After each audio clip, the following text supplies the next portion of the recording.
It's story time with Mr. Burnett. Story time with Mr. Burnett. It's bound to be something that you won't forget too soon.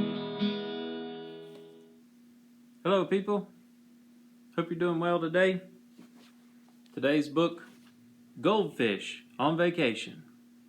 This book, words are written by Sally Lloyd-Jones, pictures by Leo Espinosa.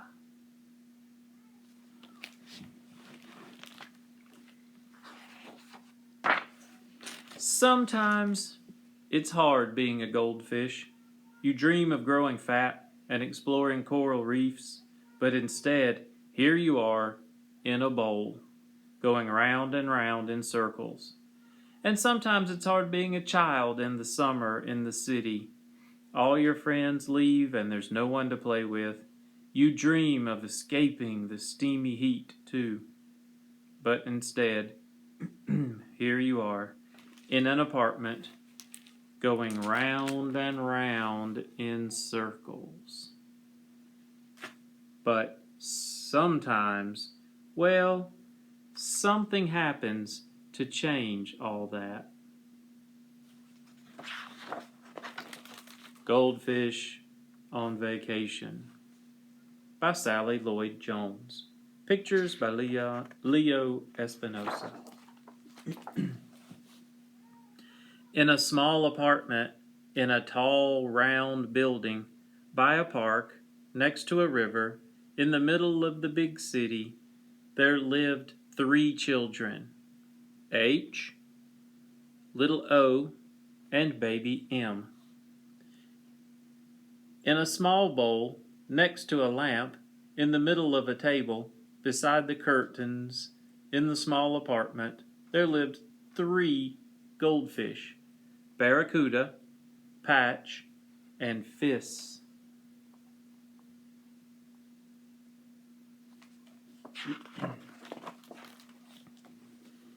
An old fountain stood at the end of their street. It was broken and covered in ivy.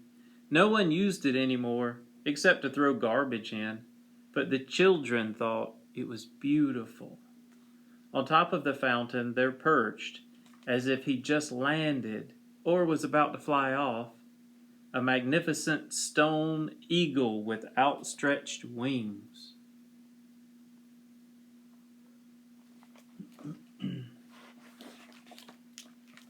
Grandpa said the same people who built the famous Grand Central Station built the fountain, and in the olden days before cars, horses drank from it. But when people got cars, they didn't need horses or the fountain, and they stopped taking care of it. The children felt sad for the fountain and the eagle.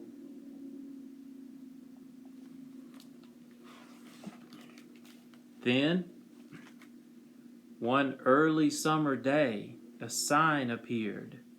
Hamilton Fountain Water Garden, coming in 2 weeks, calling all goldfish looking for a summer home.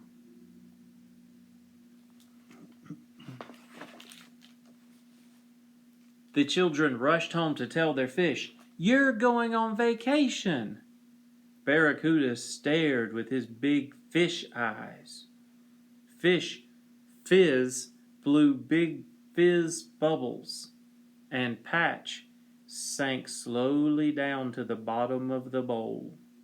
"See," H said, "they can't wait."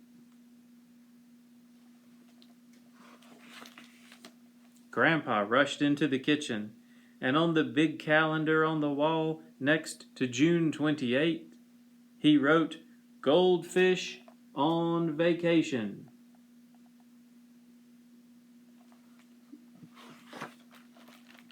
But the children didn't need a calendar to remember. They were already counting the days. Every morning they rushed to the window, and so did Grandpa. And every morning they watched a man at the fountain. Looks like they're cleaning up the mess.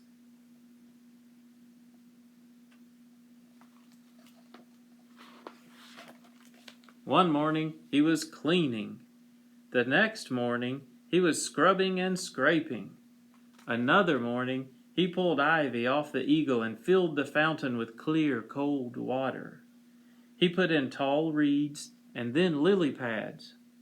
And then, one morning, the children couldn't see him. They couldn't see him because of all the children.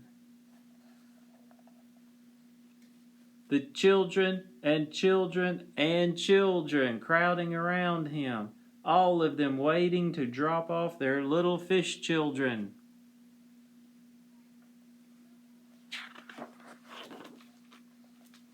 "It's today!" cheered H, little O, and baby M. And it was. In no time they were making their way slowly down the big staircase and out the front door, Grandpa leading the way.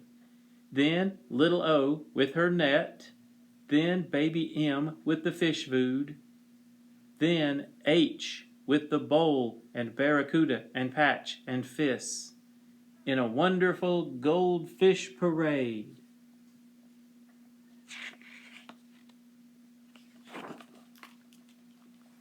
Out on the street, everywhere they looked, there were goldfish parents just like them, with their goldfish.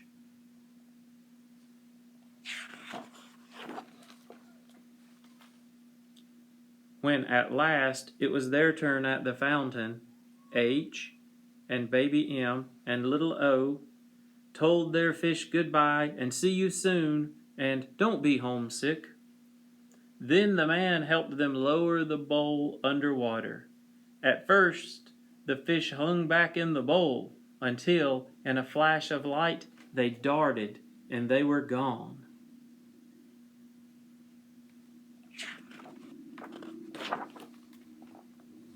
The water shone in the shadow of the eagle's wings, and the children saw, glistening in the sunlight, swimming in the clear, cool pool like sudden glimpses of hidden treasure, fish after golden fish.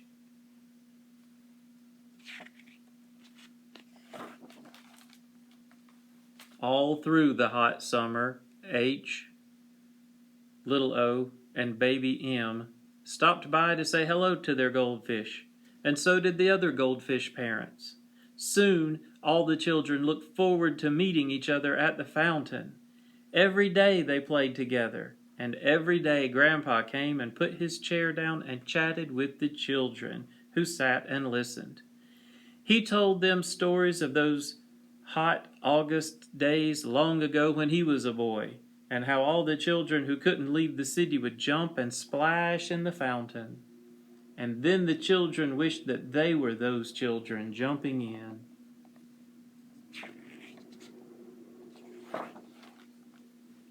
Before they knew it, it was the end of the summer. The man told the goldfish parents that the only way to catch their fish was to go in the fountain, to wade into the water with their nets. And so all the children took off their sandals and jumped and splashed and laughed in the fountain. And then Grandpa took off his sandals too, and rolled up his trousers and paddled, and he said it was just like those days long ago when he was a boy.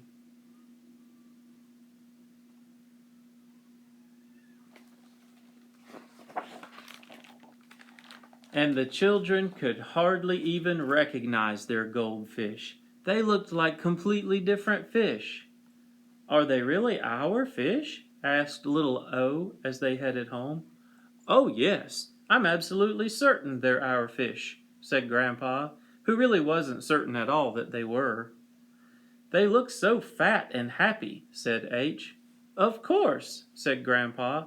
"That's what a vacation will do for you.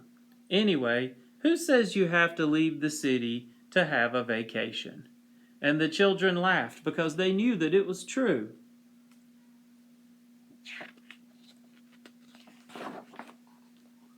And so the goldfish, who may have been barracuda and patch and fish, or some other goldfish altogether, went back to being fish in a bowl, and the children went back to being children in school, until the next summer when Hamilton Fountain would once again be filled with lily pads and reeds and shining water and golden fish.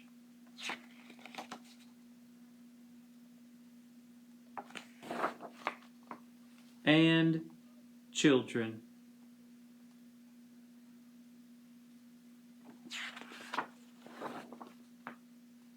The end. Author's note. This is a true story that happened in New York City over the summers of 1992 to 2005. The fountain is on Riverside Drive and 76th Street. It is called Hamilton Fountain after Robert Ray Hamilton, 1851 to 1890, who gave it to New York. Actually, he was the great-grandson of a very famous Hamilton, Alexander Hamilton, a founding father of the United States. The man who came to clean the fountain was called Brad, a volunteer with the Riverside Park Conservancy. The tall, round building is famous because the artist Marc Chagall lived there for about 10 years in the 1940s. He loved it for the wonderful light. The three children and their goldfish and their grandpa were inspired by my nieces and nephews and their goldfish and granddad. But I made it up about them living in New York City. They all live in England. I didn't make up any of the other bits, though, I promise.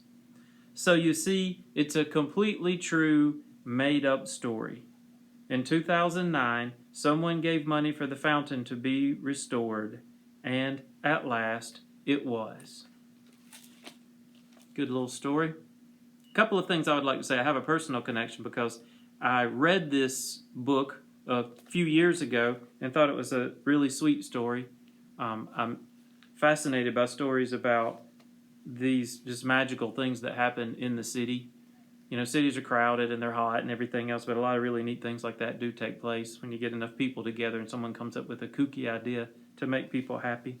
Also, I went to New York City a few years ago where I saw a musical about Alexander Hamilton, and when I was there, we were out riding bicycles in the park up the river, and I made a point of going to see the Hamilton Fountain. So I don't know if I can find a picture of it, but anyway, I have seen this fountain. It is a real thing. It does exist. And that kind of gets me thinking about the other book that we read about Goldfish. And it was fiction, and this is sort of realistic fiction, because I mean, it's like nonfiction. It's a true story that actually happened. And I really want you to think about how the two books are similar and how they're different, because they're both about people wanting to do things to help a goldfish. They both kind of have a theme about goldfish, either living in a bowl in captivity or living out in a larger space. I don't know, there's a lot going on there. What I want you to do is think about which one of these books do you like the most and why? And I think I'll have that question for some of you to answer. But anyway, hope you enjoyed our goldfish story and Goldfish on Vacation. And I hope you have a wonderful day. And I will see you later. Peace.